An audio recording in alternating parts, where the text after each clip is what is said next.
నోర్మాలో అందరికీ welcome friends. ఈరోజు నేను ఇన్స్టంట్ నిమ్మకాయ పచ్చడి చేసి చూపిస్తున్నాను. 10 నిమిషాల్లో తయారయ్యే ఈ పచ్చడి ఒక్కసారి తిన్నారంటే మళ్ళా చేసుకొని తింటారు. టేస్ట్ అంత బాగుంటుంది. బ్యాచిలర్స్కి అయితే బాగా ఉపయోగపడుతుంది.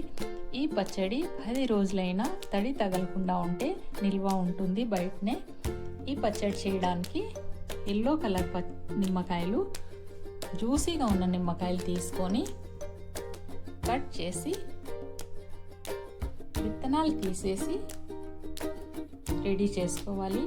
ఈ విధంగా నిమ్మకాయలు తీసి విత్తనాలు తీసేసి రెడీ చేసుకోవాలి. ఇప్పటిదాకా నా ఛానల్ సబ్స్క్రైబ్ చేసుకోకపోతే సబ్స్క్రైబ్ చేసుకోండి, లైక్ చేయండి, అలాగే షేర్ చేయండి. ఈ విధంగా అన్ని నిమ్మకాయలు రెడీ అయిపోయినాయి.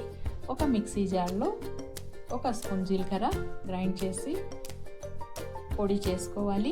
అలాగే ఒక పెద్ద సైజ్ వెల్లుల్లిగడ్డ పొడి చేసి జీలకర్రతో పాటు గ్రైండ్ చేసి పెట్టుకోవాలి.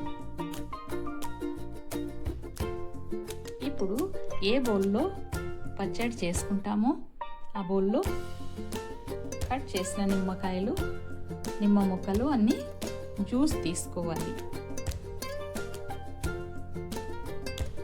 ఈ విధంగా జ్యూస్ రెడీ అయిపోయిన తర్వాత ఈ నిమ్మ ముక్కలన్నీ జ్యూస్లో వేసుకొని కలుపుకోవాలి. అలాగే 1 టేబుల్ స్పూన్ ఉప్పు, అలాగే 3 టేబుల్ స్పూన్ దాకా కారం పొడి వేస్తున్నాను.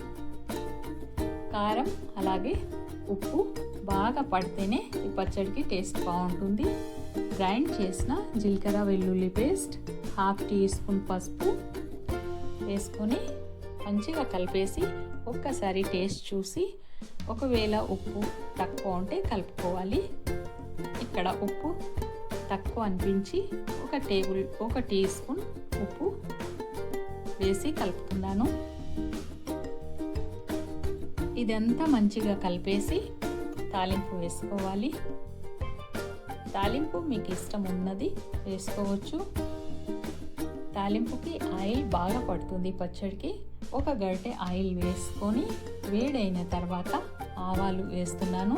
ఆవాలు చిట్పట్లాడిన తర్వాత మినప్పాలు, అలాగే మినప్పప్పు, శనగపప్పు వేసుకొని ఇవి కొద్దిగా వేగిన తర్వాత జీలకర్ర, అలాగే కరివేపాకు, ఒట్టి మిరపకాయలు వేసుకొని వేగనివ్వాలి. ఇవి వేగిన తర్వాత ఇంగువ పొడి వేసుకొని స్టవ్ ఆఫ్ చేసి పచ్చడిలో వేసుకొని మంచిగా కలిపేసి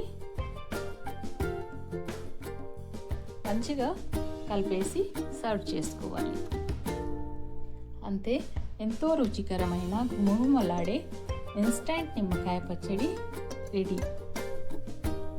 మీకు ఈ రెసిపీ నచ్చినట్లయితే మీరు కూడా తప్పకుండా ట్రై చేసి కామెంట్ చేయండి.